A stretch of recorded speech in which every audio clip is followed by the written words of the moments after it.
नमस्कार मित्रों। बंगाल की हिंसा पर कल मैंने एक वीडियो बनाया था जिसका शीर्षक था बंगाल में कुछ बड़ा होने वाला है। इसमें मैंने स्पष्ट रूप से बताया था कि केंद्र सरकार पश्चिम बंगाल को 3 भागों में बांट सकती है। एक भाग गोरखालैंड वाला होगा, दूसरा हिंदू बहुल होगा और तीसरा मुस्लिम बहुल होगा जिसमें मुस्लिम जनसंख्या ज़्यादा है। विशेष रूप से बांग्लादेश और रोहिंग्या के मुस्लिम घुसपैठिए जिसमें बहुत बड़ी संख्या में है। और ये जो तीसरा वाला भाग होगा इसे केंद्र शासित प्रदेश बना दिया जाएगा। फिर से सुन लें, बंगाल को 3 भागों में विभाजित कर दिया जाएगा। एक भाग गोरखालैंड, दूसरा हिंदू बहुल बंगाल जिसका कि पुराना नाम रहेगा पश्चिम बंगाल। गोरखालैंड वाले का गोरखालैंड नाम हो सकता है, और जो तीसरा वाला होगा इसका कुछ और नाम रख के इसे केंद्र शासित प्रदेश घोषित कर दिया जाएगा। ये वीडियो मैंने कल बताया था, और भी ये बातें मैंने कल इस वीडियो में बताई थी, और भी बहुत सारे उपायों की चर्चा की थी। इसके पहले भी इस मुद्दे पर मैं 2 वीडियो बना चुका हूँ। एक तो मैंने 9 मई को बनाई थी, बंगाल हिंसा ये कदम उठा सकती है सरकार, और एक 22 मई को बनाया था, तेरे कितने टुकड़े होंगे बंगाल। ये चौथा वीडियो है। ये मुझे इसलिए बनाना पड़ रहा है क्योंकि ये मीडिया में ये चर्चा चल रही है, खास करके सोशल मीडिया में मैंने देखा ये चर्चा चल रही है कि ऐसा कैसे हो सकता है, ऐसा कैसे हो सकता है। ये बहुत मुश्किल है। क्यों मुश्किल है? इसके 2 कारण जो उन्होंने बताए, जो मेरे समझ में जो 2 कारण बताए और मैंने नोट किए। पहला कारण उन्होंने ये बताया कि बंगाल की विधानसभा कभी भी इसका अनुमोदन नहीं करेगी, इसकी मंजूरी नहीं देगी। और दूसरा कारण ये बताया कि यदि केंद्र सरकार ऐसा करती है तो बंगाल में जो टीएमसी के कार्यकर्ता हैं वो उत्पात मचा देंगे और लॉ एंड ऑर्डर मेंटेन करना मुश्किल हो जाएगा। तो इन 2 आधारों पर यह कहा जा रहा है कि भले केंद्र सरकार ऐसा सोच रही हो, लेकिन ये बहुत ही मुश्किल है, बहुत ही मुश्किल है। मैंने कल ही कमेंट करके बताया, बिल्कुल मुश्किल नहीं है, बहुत ही सरल है। और मैंने कल ही कहा था कि मैं अगले दिन इस पर वीडियो बनाऊंगा और आप देखना। तो मित्रों, अब बात करते हैं। ये वीडियो है उसी पर जो मैंने बात कही थी, उसी पर ये वीडियो है। 2 पॉइंट है। पहला पॉइंट ये है कि बंगाल की विधानसभा इसको मंजूरी नहीं देगी। तो मित्रों, मैं आपको संविधान की जटिलताओं में ज़्यादा नहीं उलझाऊंगा, एकदम सरल तरीके से इस बात को स्पष्ट करना चाहूँगा कि संविधान में इसमें क्या प्रावधान है। आपको मैं बता दूं कि जो भारत का संविधान है इसमें केंद्र की शक्तियां राज्यों से बहुत अधिक हैं। यहाँ तक कि राज्यों का अस्तित्व भी केंद्र की इच्छा पर निर्भर है। किसी राज्य का नामकरण या नाम बदलना, उस राज्य की सीमाओं में परिवर्तन करना, उस राज्य को विभिन्न भागों में तोड़ देना, उस राज्य को केंद्र शासित प्रदेश बना देना या उस राज्य के किसी हिस्से को केंद्र शासित प्रदेश बना देना, ये सब का सब संसद के अधिकार क्षेत्र में आता है। पहला पॉइंट आप ये जान लीजिए, ये सब का सब संसद के अधिकार क्षेत्र में आता है। लेकिन इसमें शर्त ये रखी गई है कि यदि किसी राज्य के संबंध में ऐसा करना है तो संसद को उस राज्य की विधानसभा या जो भी विधायिका होगी, विधानसभा, विधान परिषद, वहां पर इसका एक प्रस्ताव भेजना होगा कि हम ऐसा करना चाहते हैं, और उनसे कहना होगा कि आप इतने दिनों के अंदर इसका जवाब पेश करें, इस पर अपना अभिमत पेश करें। मेरा मतलब अपना अभिमत प्रस्तुत करें। अब यदि उस राज्य की विधायिका उस निर्धारित समय अवधि में अपना अभिमत प्रस्तुत कर देती है तो ठीक है, नहीं करती है तो उस अभिमत के बिना भी संसद इस पे आगे की कार्रवाई कर सकती है। Point number 1। अगला पॉइंट ये है कि अगर विधायिका अभिमत प्रस्तुत करती है और उस अभिमत में संसद के प्रस्ताव को मानने से मना कर देती है तो क्या होगा? तो मित्रों, इसमें बिल्कुल स्पष्ट है कि ऐसी स्थिति में भी संसद बाध्य नहीं है राज्य की विधायिका के अभिमत को मानने के लिए। लेकिन ठीक है, इस समय न्यायिक सक्रियता का समय है और बात में लोग मामलों को कोर्ट ले जाते हैं, तो इसके लिए एक अगला उपाय भी मैं बताता हूं। और अगला उपाय है आर्टिकल 356 में। आर्टिकल 356 के अंतर्गत यदि पश्चिम बंगाल में राष्ट्रपति शासन लगाया जाता है और सरकार वहां की जो है गिरा दी जाती है, बर्खास्त कर दी जाती है, तो ऐसी स्थिति में उस राज्य की जो विधायिका होगी, आप सरल शब्दों में बंगाल के संदर्भ में समझे तो बंगाल की जो विधानसभा है उसकी समस्त शक्तियां संसद में निहित हो जाती हैं। उसकी समस्त शक्तियां संसद में निहित हो जाती हैं। मतलब ये कि पश्चिम बंगाल की विधायिका से अभिमत मांगना अब आवश्यक नहीं होगा। संसद का अभिमत ही पश्चिम बंगाल की विधानसभा का अभिमत कहलाएगा।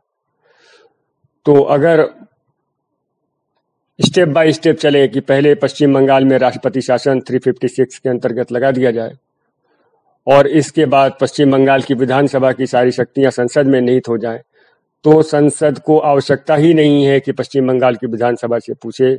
संसद स्वयं से पश्चिम बंगाल राज्य को, जैसा कि मैंने बताया 3 हिस्सों में बांटने की बात हो रही है, ऐसा वो कर सकती है। केंद्र शासित प्रदेश एक हिस्से को बनाना वो बना सकती है। राज्य की विधानसभा चूंकि अस्तित्व में नहीं है, उससे पूछने की आवश्यकता नहीं है। राज्य की विधानसभा की शक्तियां संसद में निहित हो चुकी हैं।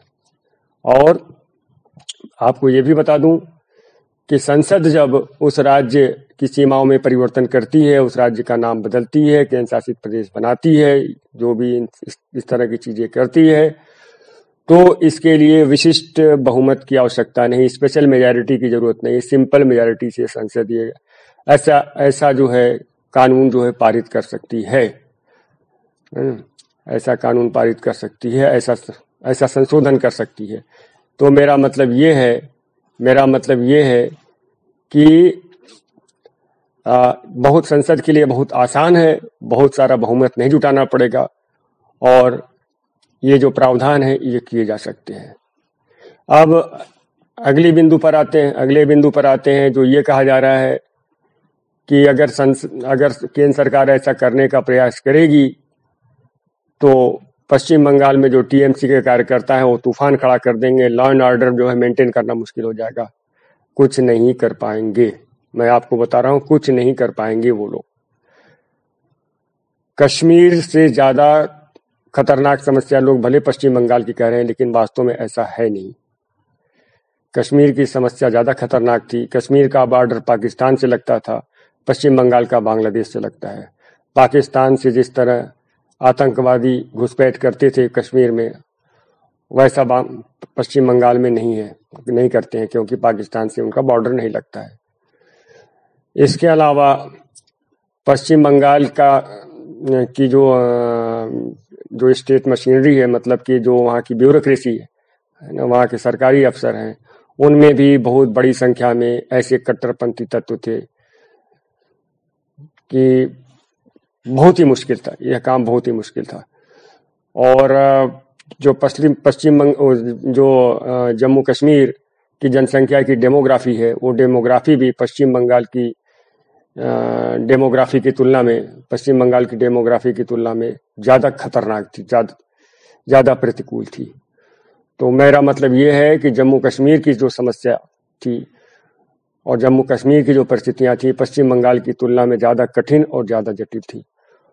और उन्होंने जितने शांति से, जितनी समझदारी से उसको सॉल्व किया, तो मुझे बिल्कुल नहीं लगता कि पश्चिम बंगाल की समस्या को सॉल्व करने में उससे ज्यादा जो है मुश्किल आने वाली है। पश्चिम बंगाल का पूरा क्षेत्र इससे प्रभावित नहीं है। एक निश्चित हिस्सा है जहां पर मुस्लिम आबादी बहुत ज्यादा है, ज्यादा रिस्क वहीं पर है।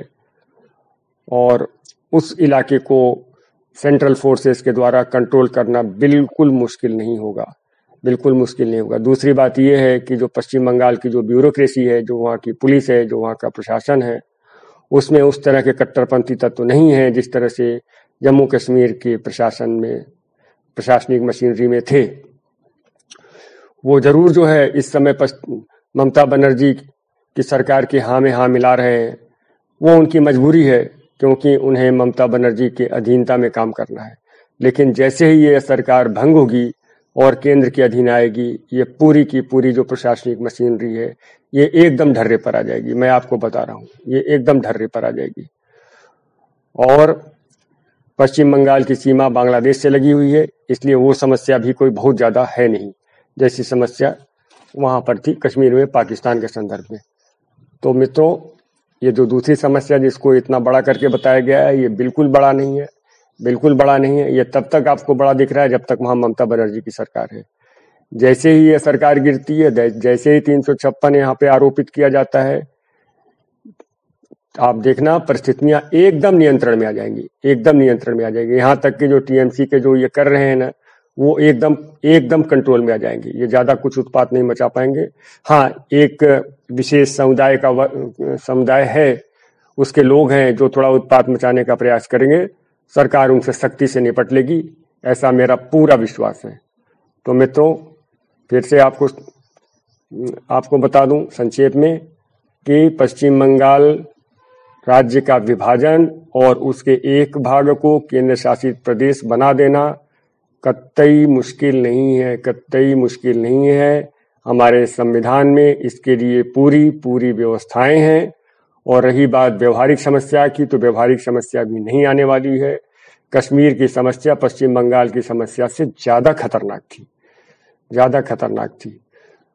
और जो कश्मीर का जो प्रभावित क्षेत्र था वो भी पश्चिम बंगाल की तुलना में काफी ज्यादा प्रभावित क्षेत्र था। तो बिल्कुल इससे निपटा जा सकता है। और दूसरी बात यह है कि पश्चिम बंगाल की जो प्रशासनिक मशीनरी है वो उतनी गड़बड़ नहीं है जितनी गड़बड़ जम्मू कश्मीर की प्रशासनिक मशीनरी थी। तो इन परिस्थितियों में मेरा अपना ये आकलन है, मेरा अपना ये विश्लेषण है कि जो सरकार जम्मू कश्मीर जैसी समस्या को सॉल्व कर सकती है, वो भी बगैर कोई विशेष उत्पात मचवाए, तो उसके लिए पश्चिम बंगाल की समस्या को कंट्रोल कर लेना बिल्कुल मुश्किल नहीं है। आप देखते रहिए मित्रों, मेरा अपना ये विश्लेषण है। अगर आपको ये सही लगता है तो आप लाइक, शेयर, कमेंट करें। अच्छा लगता है तो चैनल को सब्सक्राइब कर लें। अगर आप मेरे विचार से असहमत हैं तो वो भी आप कमेंट बॉक्स में लिख के बताएं। आपकी स्वस्थ और निष्पक्ष आलोचना का स्वागत है, मैं उनका रिप्लाई करने का प्रयास भी करूंगा। और मित्रों, एक निवेदन है कि राष्ट्रवादी चैनलों का रास्ता बहुत ही मुश्किल है।